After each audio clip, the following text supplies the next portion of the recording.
Hello guys, welcome back to day 5 of the 100 days DSA challenge. तो दोस्तों आज हम एक बहुत ही इम्पोर्टेंट और पॉपुलर कोडिंग को सॉल्व करेंगे जिसका नाम है remove duplicate from sorted array. ये प्रॉब्लम इंटरव्यूज में बहुत बार पूछी जाती है और इसे सॉल्व करने का एक एफिशिएंट वे हम आज सीखेंगे। तो चलिए लाइन बाय लाइन कोड लिखते हैं और समझते हैं। तो पहले हम लोग क्वेश्चन भी समझ लेते हैं कि बोला क्या जा रहा है। ठीक है, लेट्स गो। तो given an integer array num sorted in non-decreasing order, remove the duplicates in place such that each unique element appears only once. The relative order of the elements should be keep the same. The return the number of unique elements in num. Consider the number of unique elements of num to be k. To get accepted, you need to the following things. Change the array nums such that the first k elements of nums contain the unique elements in the order they were present in num. Initially, the renaming elements of nums are not important as well as the size of num. तो questions आपको समझाती हूँ बोल क्या है। ठीक है, तो आपको एक सॉर्टेड एरे दिया गया है नम्स, आपको इन प्लेस डुप्लीकेट रिमूव करने हैं ताकि हर नंबर सिर्फ एक बार आए, है ना। ये जो नंबर है ये एक ही बार है, यहाँ पे देखिए ना, एक बार है, शॉर्टेड है 2211, तो ना एक एक बार है ये नंबर। ठीक है, और आपको रिटर्न करना है एक इंटीजर को जो बताता है कि कितनी यूनिक एलिमेंट्स एरे में बचे हैं। ठीक है, और ध्यान रहे सबसे इम्पोर्टेंट बात, एरे शॉर्टेड है तो डुप्लीकेट साथ साथ होंगे। एक्स्ट्रा स्पेस नहीं लेना है, काम एरे का अंदर ही करना है। के बाद एक एलिमेंट्स इम्पोर्टेंट नहीं है। ठीक है, तो चलिए अब हम लोग कोड समझते हैं। ठीक है, तो हम लोग पहले कोड लिखते हैं फिर आपको समझाएंगे। ठीक है, num dot len g length equal to 0 to your return 0। ठीक है, तो चलिए पहले आपको ये लाइन हम समझा देते हैं। सबसे पहले, ठीक है, क्या सबसे पहले चेक कर रहे हैं कि अगर इनपुट एरे खाली है मतलब उसकी लेंथ 0 है तो हम क्या करेंगे, क्योंकि अगर एरे में कोई एलिमेंट्स ही नहीं है तो ऑब्वियसली डुप्लीकेट रिमूव करने की कुछ नहीं होगा। ठीक है, इसलिए हम सिंपली 0 रिटर्न कर देते हैं जो बताता है कि एरे में यूनिक एलिमेंट्स का काउंट 0 है। ठीक है, आई होप कि आपको ये लाइन समझ आएंगे। तो हम लोग int I equal to 1 semi colon.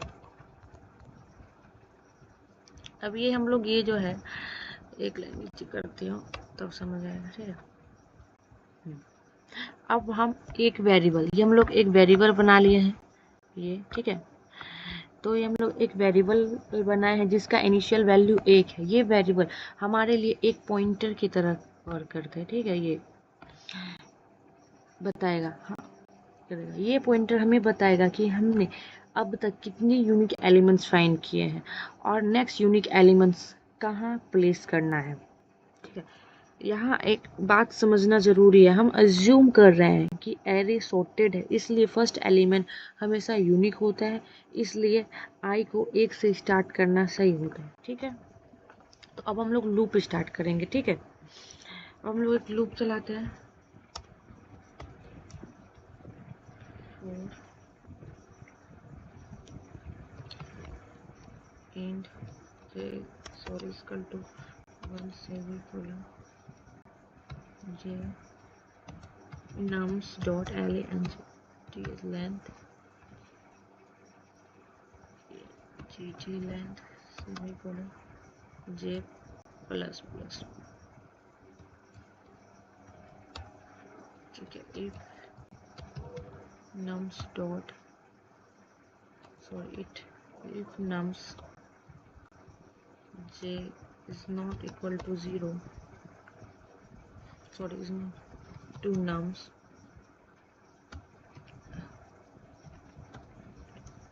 Nums 1। अभी समझाऊंगी इसको लाइन बाय लाइन, ठीक है। पहले मैं लिख nums I equal to nums J, semicolon, फिर हम लोग इंक्रीमेंट करेंगे, ठीक है। और अगर तो हम लोग ऐसा नहीं होगा तो रिटर्न कर दूंगी आई सेमी कॉलन। तो अभी समझाती हूँ, ठीक है। तो हम लोग एक लूप चलाए पहले, यहाँ पे देख सकते हैं, ठीक है। तो अब हम एक लूप चलाते हैं जिसमें जे पॉइंटर को हम 1 से स्टार्ट करते हैं। जे पॉइंटर को हम कहाँ से स्टार्ट किए हैं, ये हम कहाँ से स्टार्ट किए हैं, जे पॉइंटर को 1 से स्टार्ट करते हैं क्योंकि 0 पे ऑलरेडी फर्स्ट एलिमेंट है और हर एलिमेंट्स को एंड तक चेक करते हैं। बेसिकली देखना चाहते हैं कि करंट नम जो है मेरा, करंट नम जो है जे, ये वाला करंट नम जो है मेरा जे वाला unique element nums minus N same है या नहीं। तो comparing current and last unique elements, है ना। अगर हम करंट एलिमेंट्स में जे लास्ट यूनिक एलिमेंट से अलग है, इसका मतलब मिल गया है हमें एक नया यूनिक एलिमेंट्स, ठीक है। एकदम ध्यान रखना है ये वाला इफ कंडीशन को, ध्यान से देखो इफ कंडीशन को, ठीक है। इसको एकदम ध्यान से देखो। देखो अगर करंट एलिमेंट्स नम्स जे लास्ट यूनिक एलिमेंट से अलग है, इसका मतलब मिल गया हमें एक नया यूनिक एलिमेंट्स। ये कंपैरिजन इंपॉर्टेंट है क्योंकि एरे शॉर्टेड होने की वजह से डुप्लीकेट एक के बाद एक ही आते हैं, ठीक है। तो ये हम लोग क्या करते हैं, अपडेट करते हैं। जब हमें नया यूनिक एलिमेंट्स मिलता है तो हम उस एलिमेंट्स को एरे के ith पोजीशन पे प्लेस कर देते हैं, nums I equal to nums J, ठीक है। इस तरह से हम ओरिजिनल एरे को मॉडिफाई करते हैं ताकि यूनिक एलिमेंट्स फ्रंट में आ जाए। अब लूप मेरा एंड से यहाँ पे होता है, ठीक है। ये प्रोसेस पूरे एरे के लिए रिपीट होता है। जब लूप खत्म होता है तब हम आई पॉइंटर हमें टोटल यूनिक एलिमेंट्स संख्या में बताता है, ठीक है। अब तो रिटर्न आई हम लोग यहाँ पे कर देते हैं, रिटर्न कर देते हैं जो कि यूनिक एलिमेंट्स की काउंट होता है। इसका मतलब है कि एरे के फर्स्ट आई एलिमेंट्स यूनिक है और उनको हम यूज कर सकते हैं, ठीक है। तो ये अप्रोच एक्स्ट्रा स्पेस नहीं लेता है क्योंकि हम एरे को ही अपडेट कर रहे हैं, और टाइम कॉम्प्लेक्सिटी भी बिग ऑफ एन है क्योंकि हम एरे को सिर्फ एक बार ट्रेवर्स करते हैं। इस प्रॉब्लम का की पॉइंट ये है कि एरे सॉर्टेड होना चाहिए, तभी हम इजीली डुप्लीकेट आइडेंटिफाई कर सकते हैं बिना एक्स्ट्रा मेमोरी के। तो आज हमने देखा कैसे हम इफिशिएंटली डुप्लीकेट्स रिमूव कर सकते हैं सॉर्टेड एरे से सिर्फ एक पॉइंटर और लूप की मदद से। कोड सिंपल है, समझने में इजी है और इंटरव्यू में काफ़ी यूजफुल है।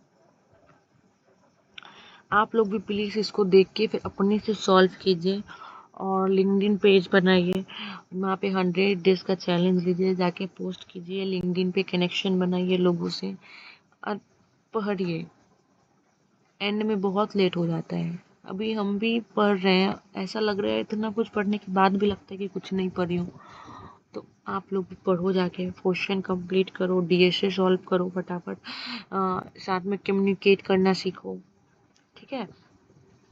बस पढ़ो। दिन के अगर आप आधे घंटे भी पढ़ रहे हो ना तो ये इनफ है, नहीं पढ़ने से। पढ़ना तो 4-5 घंटा है किसी भी तरीके से, लेकिन आप अगर पढ़ने का मन नहीं भी है तो एटलीस्ट आप एक डीएससी क्वेश्चन सॉल्व कीजिए। आई होप आपको ये क्वेश्चन का एक्सप्लेनेशन बहुत अच्छे इजी से समझ आ गया होगा, ठीक है।